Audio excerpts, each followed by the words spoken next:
Worst one in recent memory is the Rolling Stones. I needed to hang it up a decade ago. No, the worst was the Who, with fucking Homeboy's gut hanging out. All right. Are we ready? Let's go and getting all this ready to go. I'll be ready to go. I'll be ready to go. Everybody go. We're ready for the show. Ready for the show. Ready for the show. If you ain't ready, then you better get going.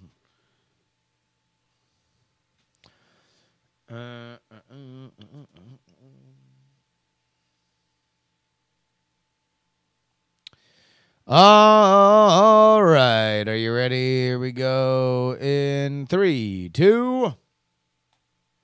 The Justin Robert Young program is brought to you, as always, by patreon.com/JuRY. Thank you to everybody who continues to support this program. You keep independent media alive when you support me at patreon.com/JuRY. And by my live show in San Francisco, California on March 1st at 7 p.m. at the Piano Fight venue. Oh, my God, what a great venue it is. It is awesome. Thank you, thank you, thank you to everybody who has already bought tickets. They are moving fast. What's the show going to be about? Well, it's going to be the political sex scandal bracket.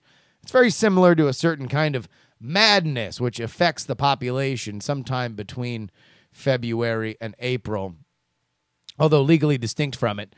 What we're going to do is break down in several brackets and challenges the 16 best political sex scandals. If you're not into politics, don't worry. This doesn't really have a lot to do about politics. It's much more about big, embarrassing celebrity mishaps, folly of arrogance, a lot of the stuff that we talk about right here on the JuRY Show, and I'm going to be the one doing it. So come on out and join us, won't you?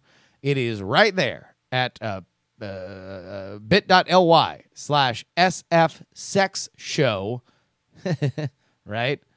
bit.ly/sfsexshow, or just go to Piano Fight. Google up Piano Fight. Find me on March 1st, 7 p.m.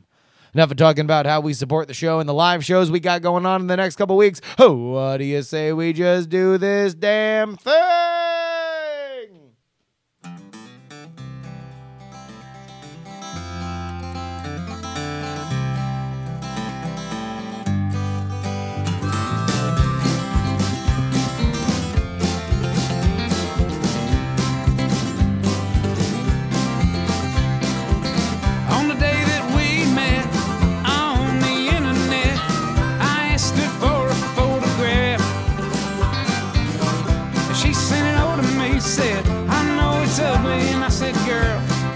Ugly ain't the half, look at you. Well, you got blue teeth and you only got 2 teeth, but I kinda like to see you smile. And it appears that over the years you've turned into a big old steaming pile. And she said, yeah, I know I ain't no supermodel. I said, you ain't a hand model, baby, but that's fine. By most people's standards, but you're alright by mine.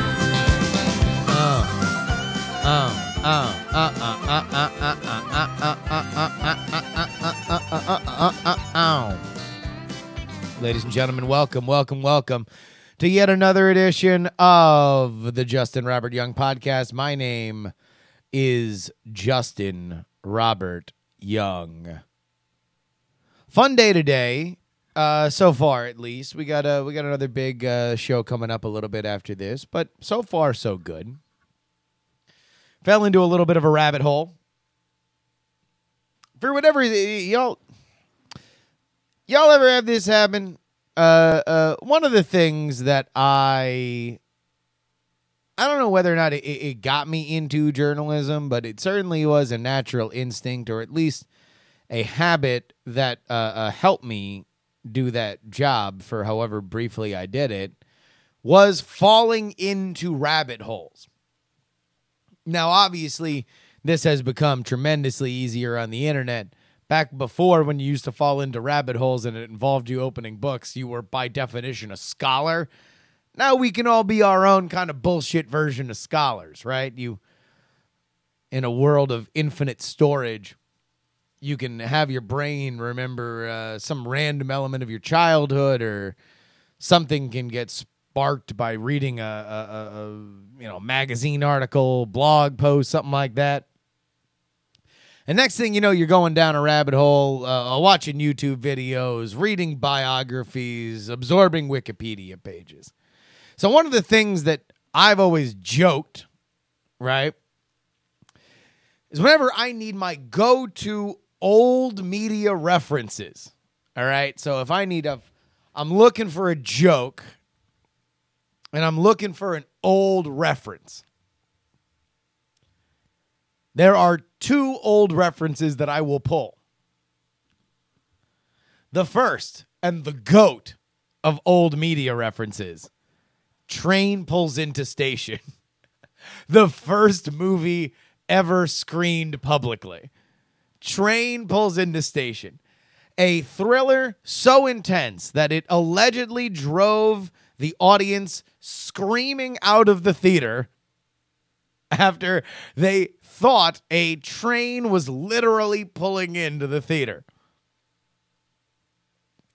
So if somebody is like, oh, sorry, I don't like old, or like, I only really watch old movies, I'll hit him with like, yeah, dude, Train Pulls Into Station. Am I right?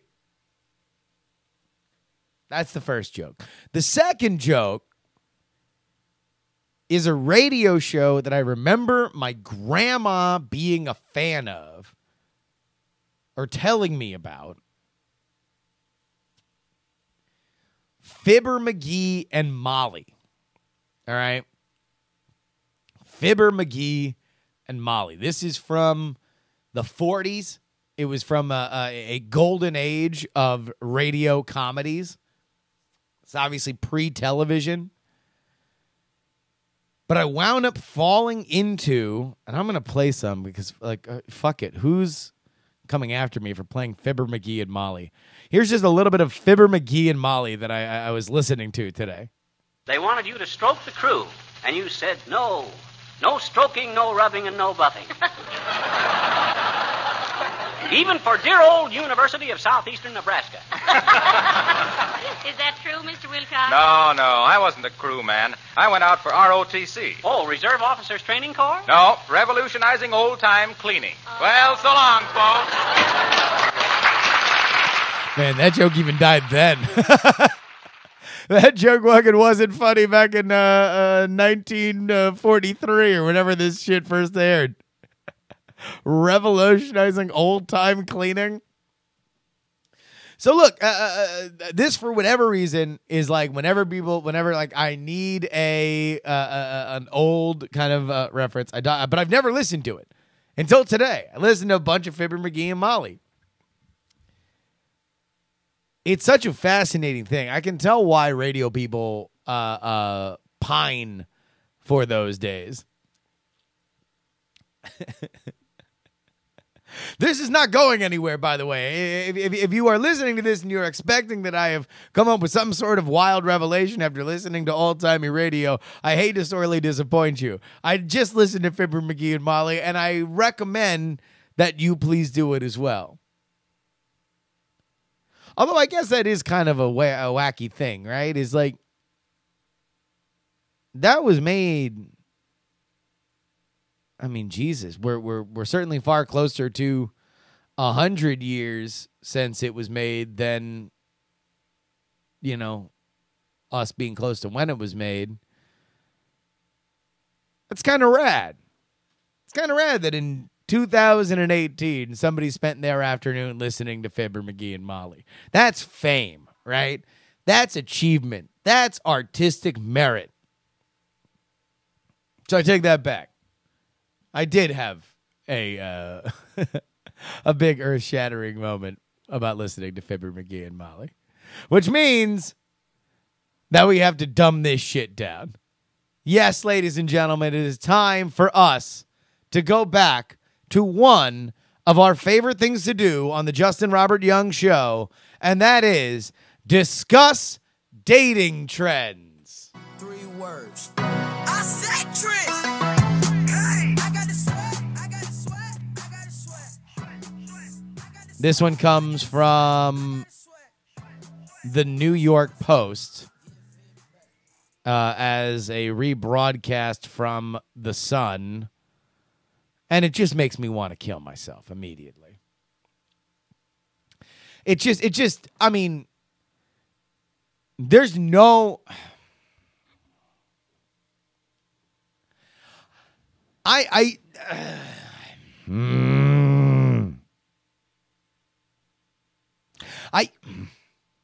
I've been having this like throat problem, so like I keep coughing up phlegm, and I feel like my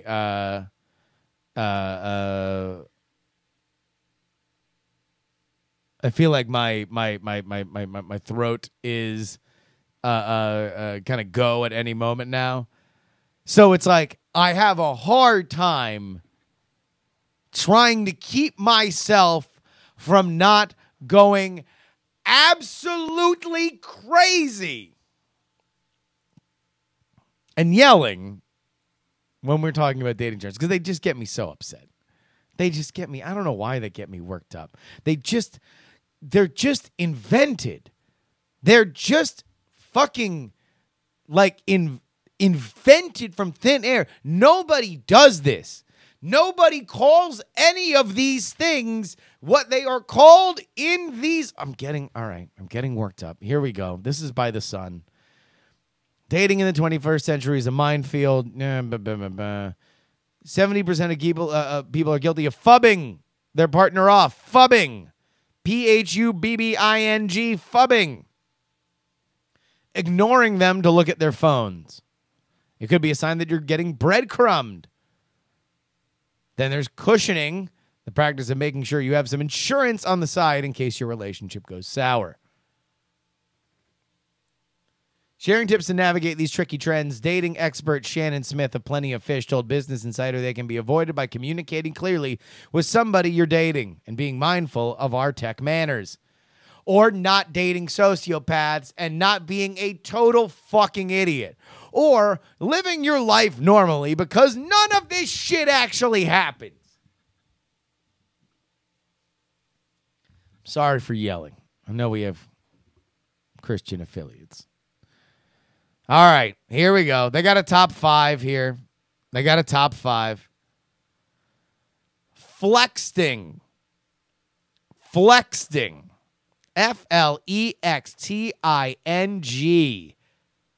Flexting is our first. This is when a man or woman boasts about themselves online to impress their date. It occurs before the first meeting, and men tend to do it more than women. 47% of singletons have been flexted, according to Plenty of Fish. Yeah. Okay. Yeah. Flexted, huh? Is that what we're calling it now? Flexted? Not, what's the word for it? What should we call it? What's on the top of my head? What's on the tip of my tongue? Maybe we should call it lying.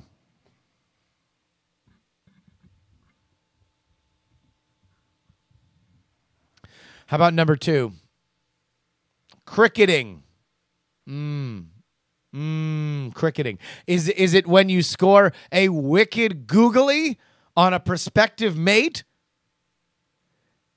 Is it when you and your Indian or Caribbean friends do something for over 4 hours? Is that what cricketing is? Is it when you sit on your friend's shoulder and try to be his conscience? Is that cricketing? Well, not according to the New York Post, ladies and gentlemen. Cricketing. No, this is not something you do with Freddie Flintoff. No idea what the fuck that means. The Sun by way of the New York Post. Cricketing is when people deliberately leave a text message on read for longer than is necessary. And in some cases, it takes weeks for the other person to reply.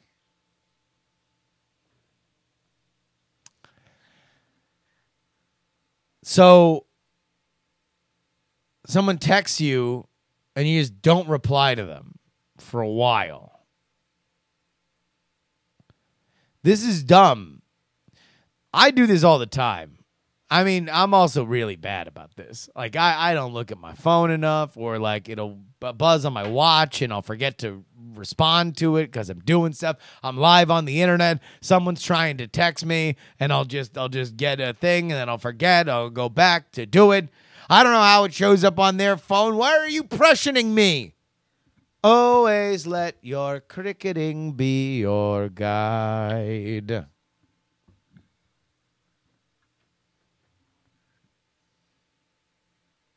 Well, now, Molly, why are you so upset? Well, Fibber, I just feel like you've been cricketing me. I'd like to call that a joke for literally only me. Number 3 on the list, ghost busting. Bustin' makes me feel good, but will number 3 make you feel good? Ghost busting is when a person continues to contact somebody who is ignoring them. 78% of singletons have been the victim of ghost busting. So wait a minute.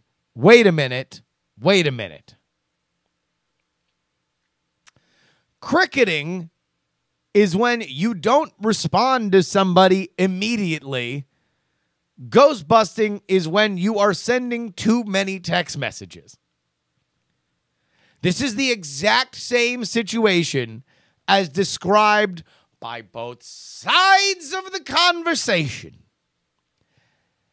And yet, I don't know why I'm talking like Al Swearingen. Then again, well, this whore tried to tell me that I was cricketing her, when indeed she was ghost busting me. Fuck you. Fuck you, dating trends. Honestly, get fucked. Get hella fucked. Number 4. And by the way, this is the headline of the article that ran in not one, but 2 major international metropolitan newspapers.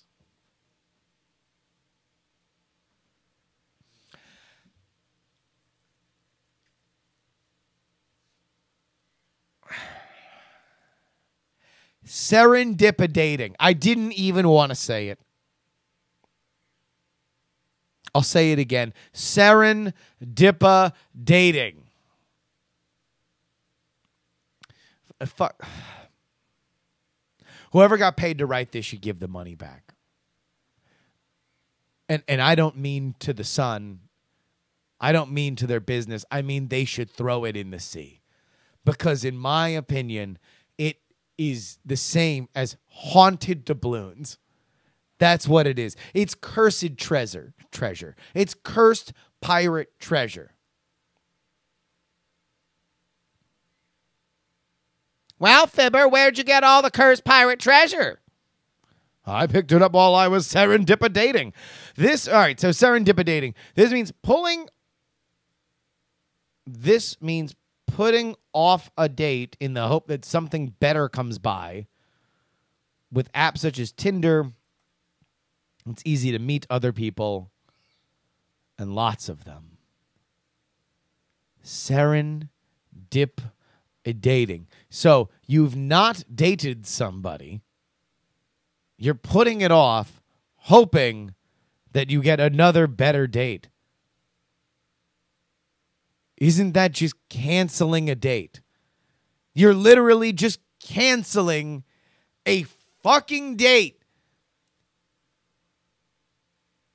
You're allowed to cancel a date for any reason you want. There's no reason why you can't. There's no invalid reason for saying, I would not like to go out with you today. It could be to wait for somebody else. I mean, in essence, isn't all of dating waiting for somebody else? Or deciding that the person that you're with is the number one person that you want to be with?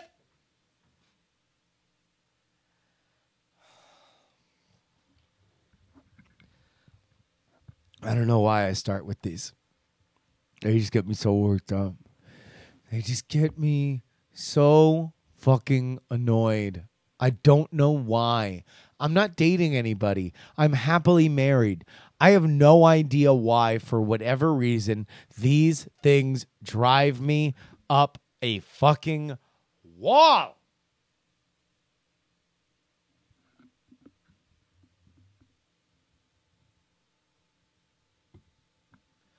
Tots Boats in the chat, our Twitch chat, twitch.tv/Justin R. Young says, you are hoping for a better date and not canceling it.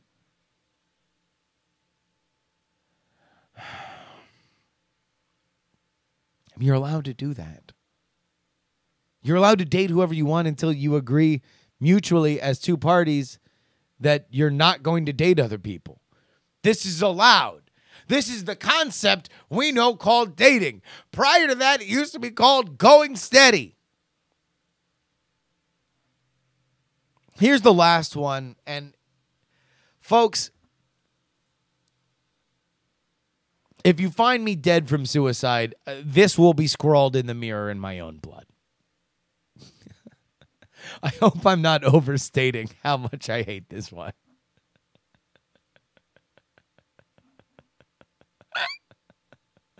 You think? You think I'm overstating it? You think I'm overstating how much this one I really don't like? That if you found me dead from a suicide, that this word would be written in my bathroom mirror in cursive in my own blood? Do you think that might be a sufficient metaphor to show you guys how annoyed I am with this one, huh?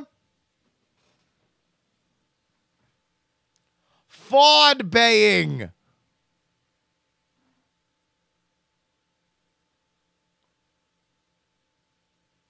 Fawd baying.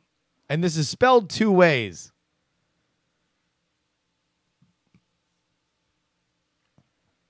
Faux baying or fawd baying. You say faboing, I say fawd baying.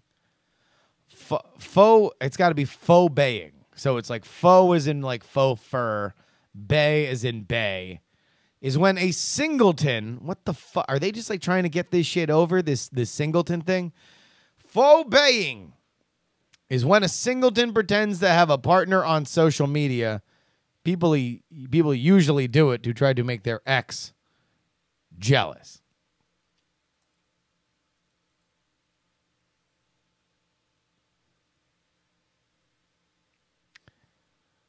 Faux baying.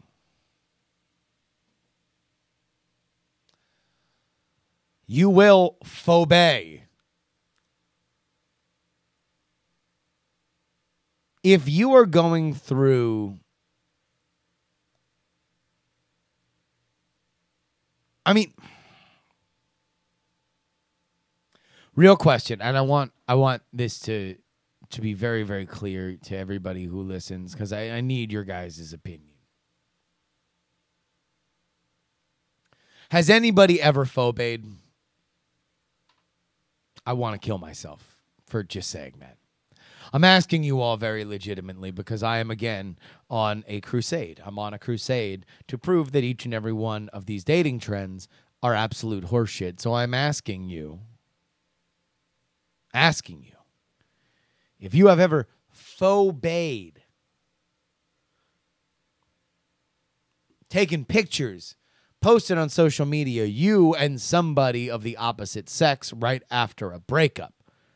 So you might drive your former partner, who's no doubt watching your social media like a hawk, to drive them crazy.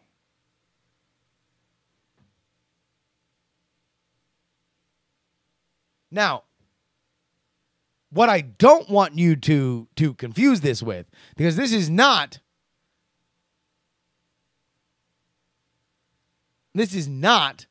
like just putting your best self forward. Like, this isn't posting gym selfies after you break up with somebody. This is not saying like reconnecting with old friends or something like that. Because I get that. I get the idea that, okay, well, you've set me free and now I am going to make you jealous. This is not, oh, you hated my friends and now I am going to reconnect with them. That I understand. Beyond the concept of a romantic comedy wherein the phobe would almost certainly wind up falling in love with the person who is taking the pictures, I am unconvinced that any of this shit ever happens. So prove me wrong. Email me, JustinRobertYoung@gmail.com. Again, JustinRobertYoung@gmail.com. Let me know whether or not you have ever phobe'd or any of this. I need to know. Have you flexed, aka lied? All right, no, don't do the first three. Have you lied, aka flexting? Have you not responded to somebody fast enough on text message, aka cricketing? Or have you ghost busted, which has had somebody keep talking to you even when you're trying to ignore you?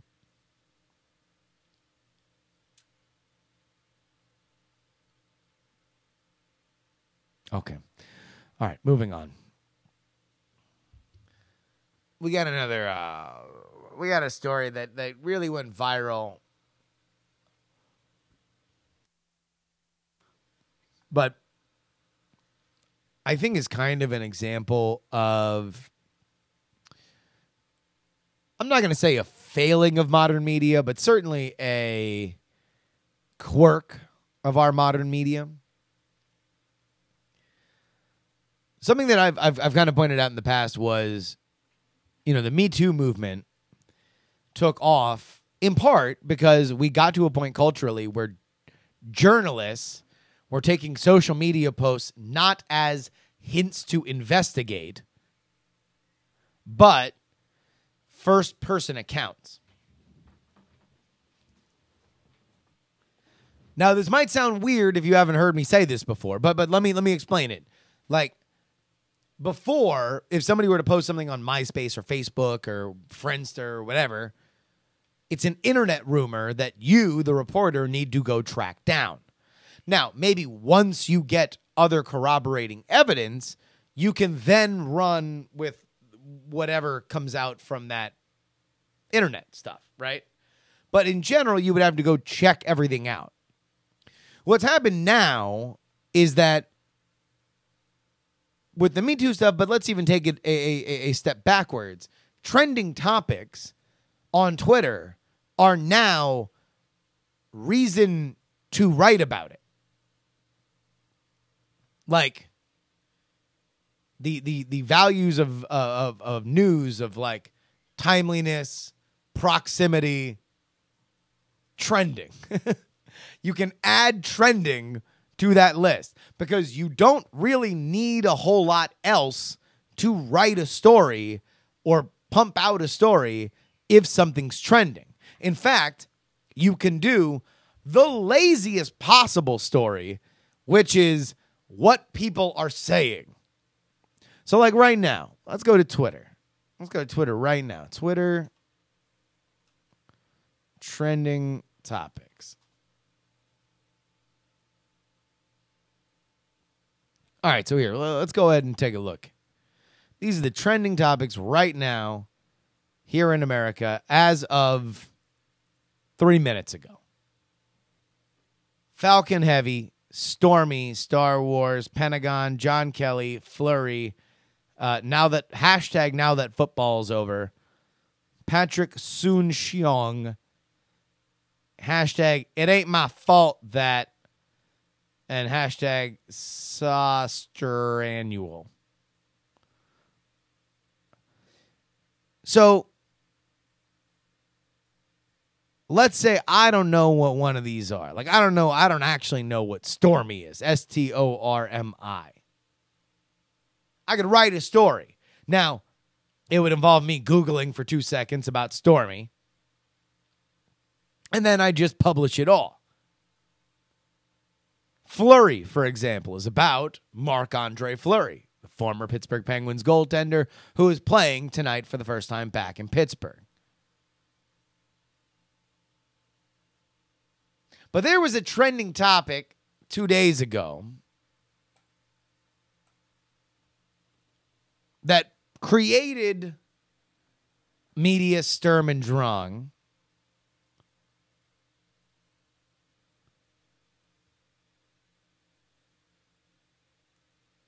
And it kind of got my goat a little bit. You might have seen it. It was a story about multitudes of stories about Lady Doritos. Lady Doritos. According to the story, Doritos, the chip manufacturer owned by PepsiCo, was investigating new Doritos, this time for ladies. Why would these exist? And what would Lady Doritos be? Well, according to the stories, they were about Doritos that crunched less than regular Doritos. The world went crazy about this because it fits into a lot of very convenient narrative hooks, right?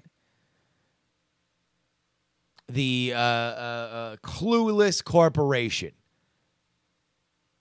The desperate need to change everything by 5 degrees so you can resell it. The damaging gender myths that ladies are too frail and need to be coddled. And in general, the separate but equal of it all.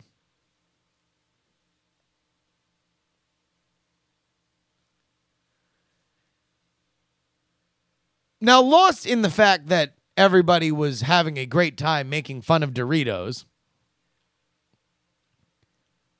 was the idea of, well, where did this come from? As it turns out, it came from an interview that the CEO of Doritos gave to Freakonomics, the Freakonomics podcast.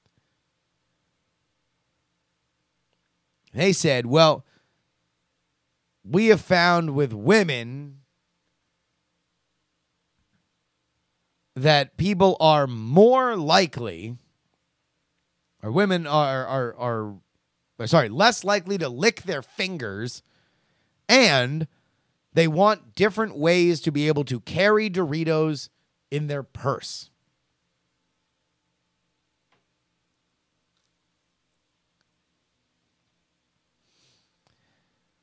Then went on to say that they are developing new products to serve these markets.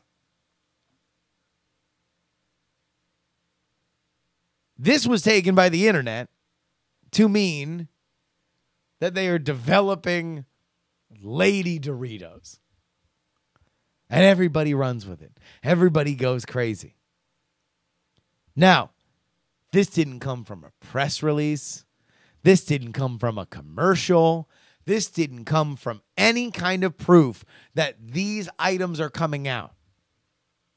It literally came from an offhanded remark in a podcast by the CEO, wherein they said 2 things. Number 1, women don't like licking their fingers as much as men,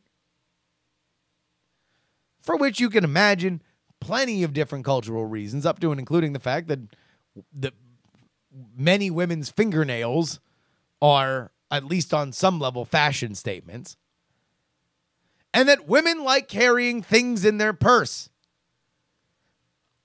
Last I checked, that was kind of the fucking purpose of a purse.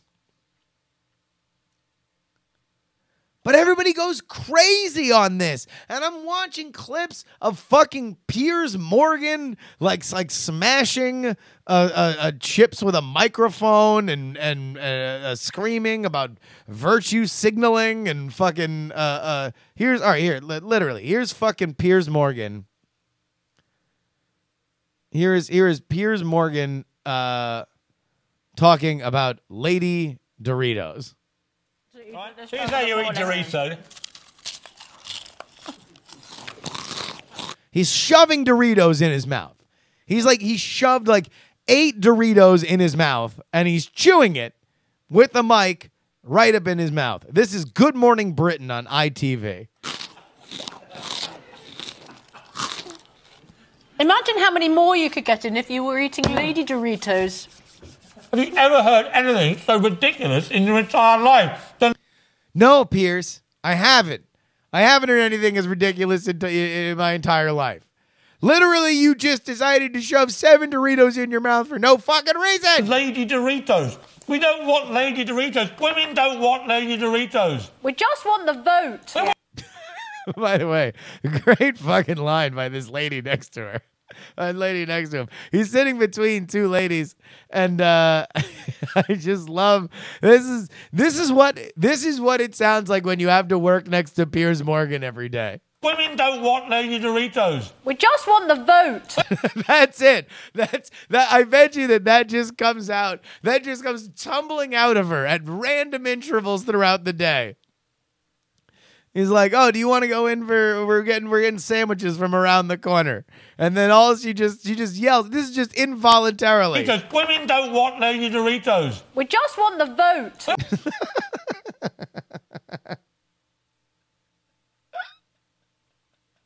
We just want the vote. They want equality. They want the same size Doritos as men. They want to eat them in the same noisy way as men. They want to get. And then here, so now they've put the Doritos bag there all over their hands. And so this lady, the I just want the vote lady, is now smashing the Doritos. But of course, not to be outdone, after literally tying his balls in a knot on live television in England, he needs one more thing. And this lady's already smashing the bag. He's got to go one more. Just a little +1 for Piers. Like, man, this is what we do to Doritos. He's like hammering this bag of Doritos. It wasn't enough that I just want the vote lady did it herself. Here we go. One more time just because I love this line. We just want the vote. I need to get that on the soundboard. And he busts a $400 mic. Oh, fuck Piers Morgan. Oh, my God. What a fucking twat.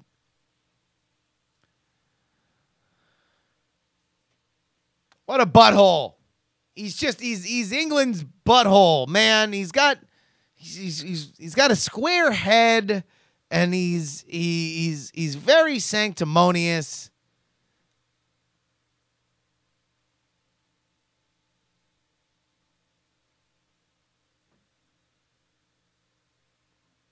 Speaking of buttholes, I want to ask a question about a domestic butthole, and I don't mean this to say that he's a bad guy. I mean this to say that he indeed has a hole where he poops. At least, I assume he does.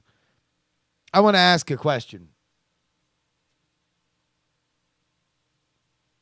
How far up Quentin Tarantino's butt would we like to go? I just want to ask. I just want to know how far up his butt. I'm seeing a lot of answers here.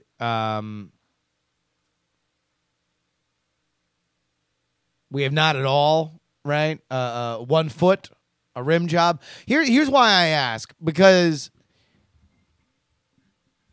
Quentin Tarantino is, because I'm a cliche of a man of my age, my favorite director. His were the movies that I had tremendous reactions to in my adolescence. They were transformative. Now, I don't think that he is a perfect person. In fact, it's fairly clear through reporting that he can be kind of a sweaty, gross mess. He's almost certainly an alcoholic. And he has had a very close relationship with somebody who has very recently been revealed to be the devil.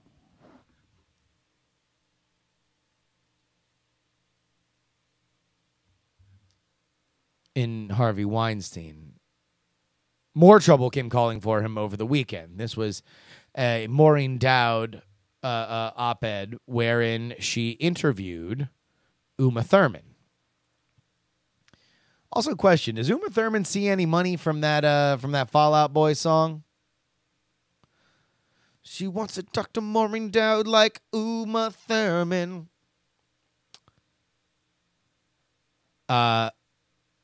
In the article, she discusses her relationship with Harvey Weinstein, the first time that he made a pass at her, how gross of a human being he is. But more specifically, toward the end, and this is something that I thought that was underplayed, because I could have read a lot more about this specific incident. She got into a serious car wreck on the set of Kill Bill Volume 2. If you are familiar with that movie, it shows her in a classic car driving to go meet the titular Bill. Apparently, while shooting that scene, Quentin Tarantino made her do her own driving so they could get better coverage. They transformed that old car from an automatic to a manual to an automatic transmission, and told her to drive it. It didn't go well, and you can see here in the video version of this, which you can get at youtube.com/JustinRobertYoung, that she skids off the road and hits a tree. It's hard footage to watch. And it apparently really, really, really put her on the mend. So the question then becomes, what is Quentin Tarantino's culpability? He's the director. He told her to get in the car. They apparently disagreed with it, and it harmed their friendship for a while. She goes on to say that it was Quentin Tarantino who, during the filming of Kill Bill, did two things. Number one, in a scene where Michael Madsen's character spits on her face, it was Quentin Tarantino that spit on her face. And in a scene where she is getting choked out by a chain, it was Quentin Tarantino who choked her with the chain. Now, as a fan of Quentin Tarantino, it's very clear that there is some level. It's always euphemistically referred to as a muse relationship. Quentin Tarantino loves Uma Thurman. He wishes he could do everything with Uma Thurman. And the masterpiece to his obsession was Kill Bill. I've always found that a little weird.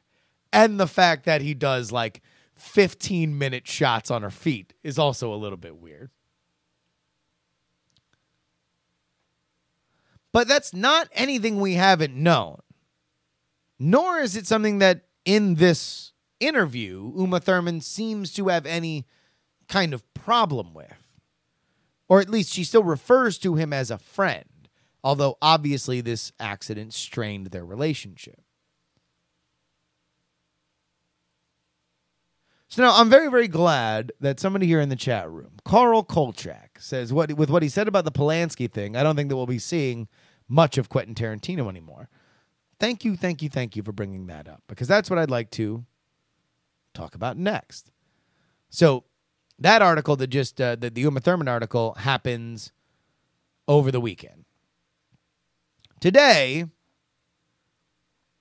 we get this, last night, we get this from Jezebel, which is a site that I like, but, you know, like any blog, there's good and then there's not so good.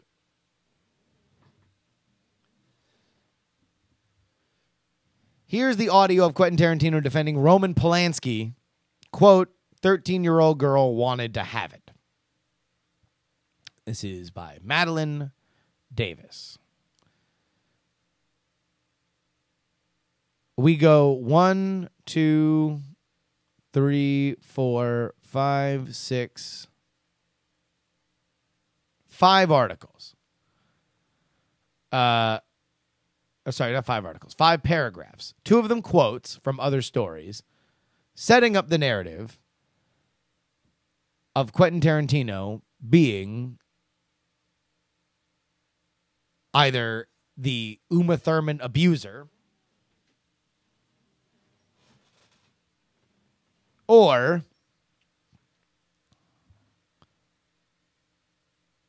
somebody saying, or Quentin Tarantino saying that he knew enough to do more about Harvey Weinstein and he feels bad that he didn't. So this is all before we get to, and I will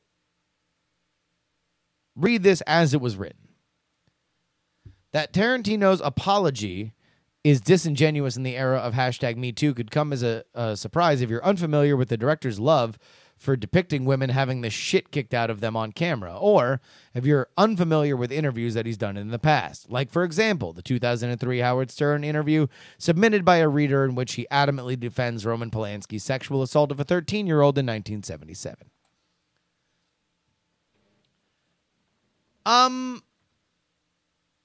I would make the argument that Quentin Tarantino likes to see all people brutalized in his movies. And I don't know if there are many other people, specifically at the point that he did it, that wanted to take an actress like Uma Thurman and make a 2-picture female revenge movie. I mean, in fact, I'll tell you what, look at all of Quentin Tarantino's movies, and 2 of them are about strong females getting over on the boys, right? Kill Bill, well, 3. Kill Bill's technically 2 movies. Jackie Brown's 1. So if we're going to look at his record of creating female characters, now, do they get tossed around? Sure. But The Rock gets tossed around. Doesn't mean that he's not a strong male character in his movies.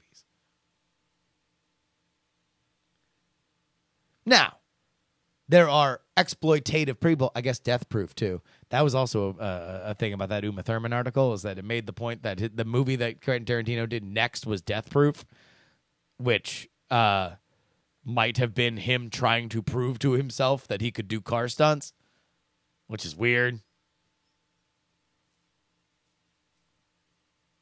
So I would make the argument that he does. If you're going to say Quentin Tarantino likes to see women brutalized in his movies, I think it's only fair to also say that 4 of his movies feature women winning in the end. Strong female characters winning. But here's what kind of got my goat a little bit. Again, a lot of goat getting. I have many goats and they've been gotten today. They point to a 2003 Howard Stern interview submitted to us by a reader in which he adamantly defends Roman Polanski's sexual assault of a 13-year-old girl. Asked by Stern why Hollywood embraces this madman, this director who raped a 13-year-old. Well, hell, you want to know what? Let's just play it. For this reason. When Gary Garver, our reporter out in Hollywood, interviewed you, here's what you said. I got to ask you about this. Okay. This I don't understand. Your movie I understand. This I don't. You ready? Statutory rape. You know, he had sex with a minor. All right, that's not rape. To me, when you use the word rape, all right, you're talking about violent, throwing them down. It's like one of the most violent crimes in the world. You can't throw, throwing the word rape around is like throwing the word racist around. All right, it just doesn't apply to everything that people use it for. All right. It's hard to even listen to it without doing the Quentin Tarantino impression. Okay, right, okay. Okay, so, like, he didn't rape her, see. Reminded my Robin Quivers that Polanski's victim, who had been plied with Quaaludes and alcohol before her assault, did not want to have sex with Polanski. Tarantino became riled up. No, that was not the case at all. She wanted to have it and dated the guy, and Quivers interrupts. She was 13. And by the way, we're talking about America's morals, not talking about morals in Europe and everything. Stern says, wait a minute, if you want to have sex with a 13-year-old girl, then you're a grown man. You know that that's wrong. Tarantino says, look, she was down with this. Now, I'm fine with tearing Quentin Tarantino apart for this. I'm fine with it. Because as much as I love Quentin Tarantino, I think that Roman Polanski is a horrifying person. And the fact that he has not been readmitted to America and is no longer celebrated by Hollywood is something that I find to be a positive step forward in how we moderate our entertainment. However, an element that I do think is crucial to point out here is when this interview was taking place. 2003. Put your hands up right now if you know why they were talking about Roman Polanski in 2003. The reason why they were talking about Roman Polanski in 2003 is because Roman Polanski had just released a movie the previous year called The Pianist, starring Adrian Brody. That was a movie that netted awards for Best Screenplay, Best Actor for Adrian Brody, and Best Director for Roman Polanski. An award that came along with many other awards, including BAFTAs and Golden Globes. It was a scene that caused a tremendous amount of adulation. In fact, many people were very excited, if not hinting that maybe it was time that we forgave Roman Polanski.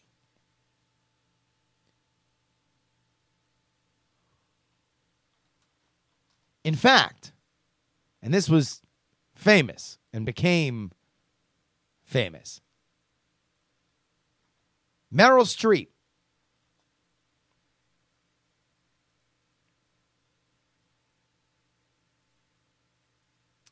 famously on camera at the Academy Awards stood up to cheer for Roman Polanski.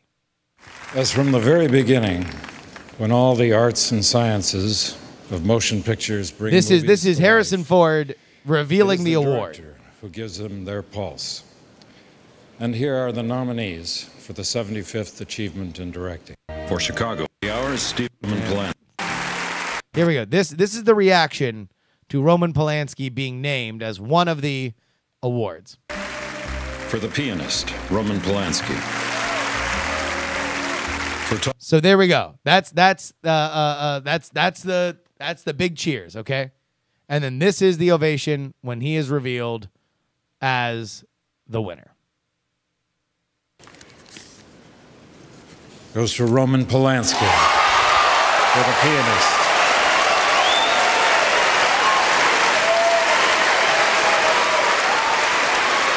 A very, very loud ovation for one of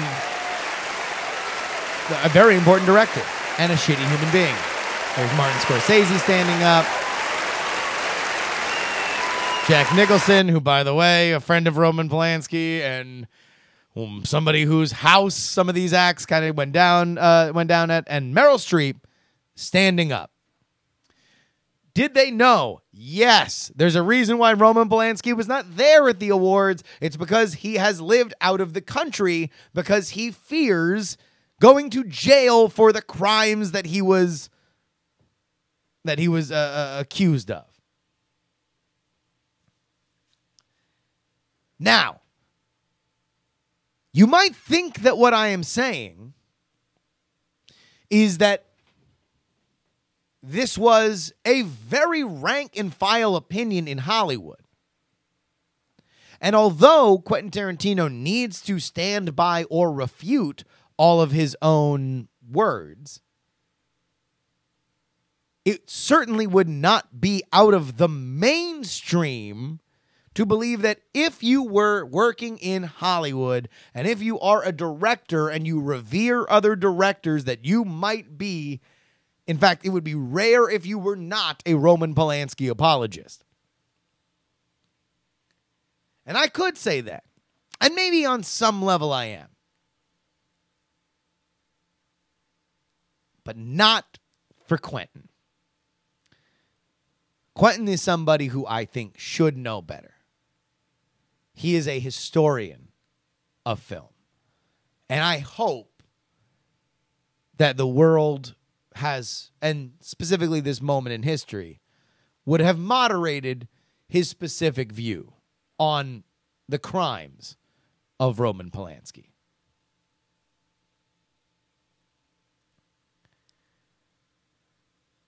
But just as I don't think it should ruin Meryl Streep's speech at the Golden Globes a couple years ago because she stood up and cheered for Roman Polanski, I don't think that this comment defines Quentin Tarantino.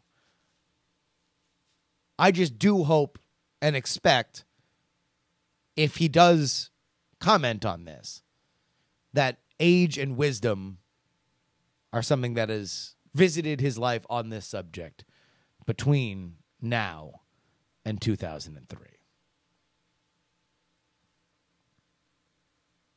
Let's go ahead and get to your emails. JustinRobertYoung@gmail.com. JustinRobertYoung@gmail.com. Put JuRY in the subject line. I'm begging you guys. Put JuRY in the subject line so I can more easily separate these out. We talked about Nipplegate, the I'll have you naked by the end of this song. Janet Jackson titty ball that got revealed so many years ago. I mentioned during the pre-show of this that I thought the Timberlake halftime show was a little lackluster. I thought he's great. He's fantastic. It was just missing a little bit of that only on the Super Bowl kind of cameos or once-in-a-lifetime moments. I would have loved to see some cameos. I'll have my top 5 here real quick. Jay-Z doing a suit and tie verse and then another Jay-Z song. NSYNC, even though we already saw it at the MTV Video Music Awards, would have been nice to see NSYNC. I think would have made the performance better. Number 3, Garth Brooks, Friends in Low Places. They've done a live concert version before. I think that would have brought the house down.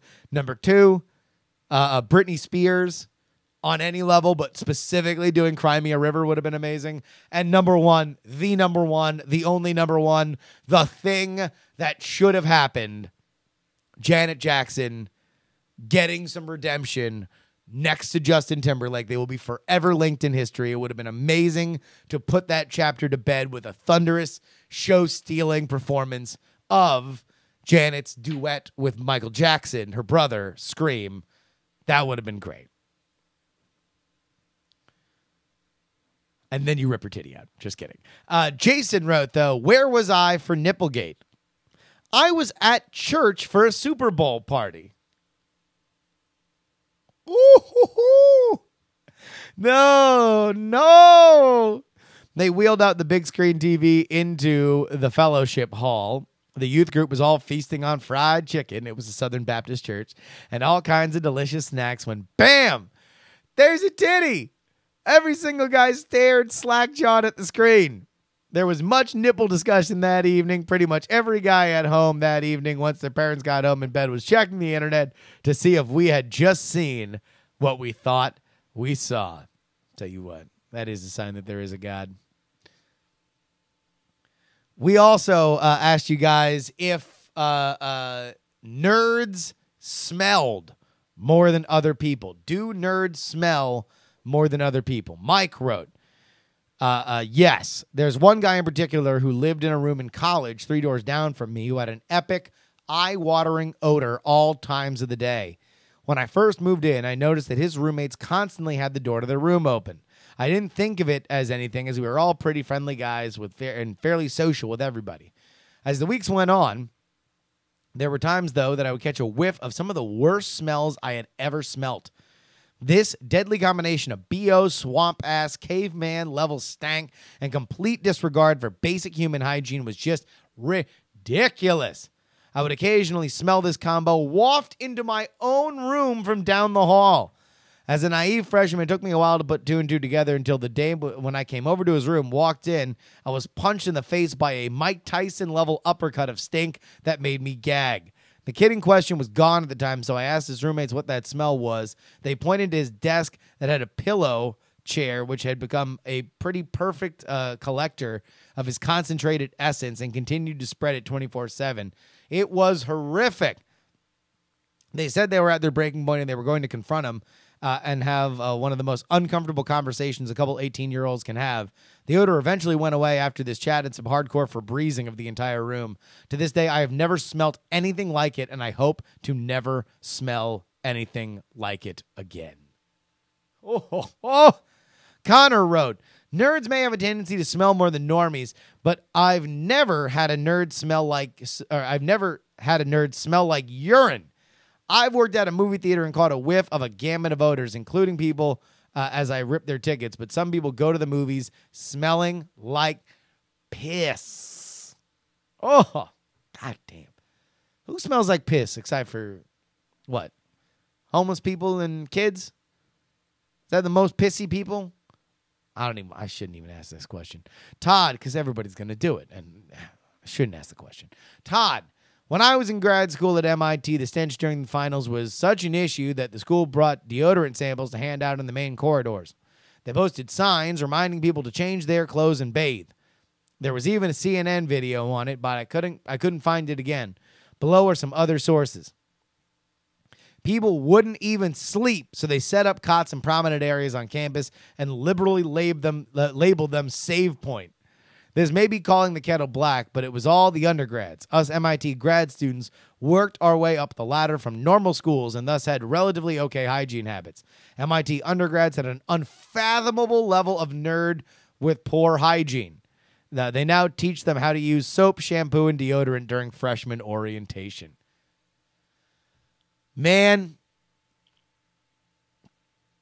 there is no better lesson. If you know a smelly nerd, there's no better lesson that you can have than to give them a hard talk. Give them a real hard talk. Tell them to scrub a dub-dub because you smell like the inside of a cat's asshole. If the cat was also made of rotten meat. That's what you smell like, dude. You got to do it. You got to let your friends and family know. Swear to me, JuRY listeners, don't let your friends smell. I'm asking you. Only so many people can do it. You only want it from a friend. You got to help somebody out. You got to help somebody out. Believe you me, they will thank you. Whew! Put some stank on it.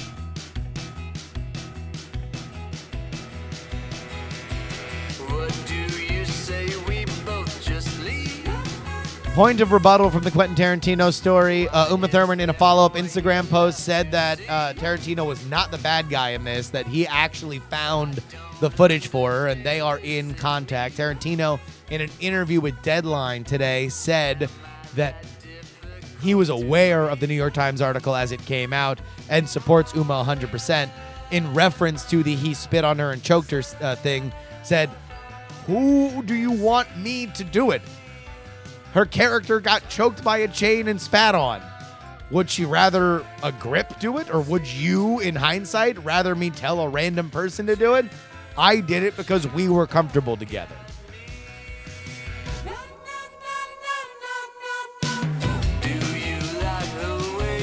All right, friends. Points of order. Again, bit.ly/sfsexshow is where you get my tickets March 1st, 7 p.m. Piano fight in San Francisco. We're getting ready to turn over the sticker orders.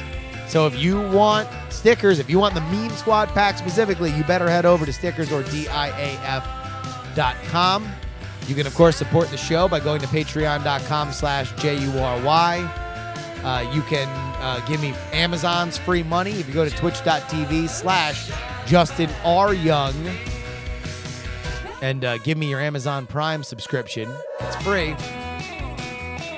You can email me, JustinRobertYoung@gmail.com. Follow me, Twitter, Instagram, Snapchat, @JustinRYoung.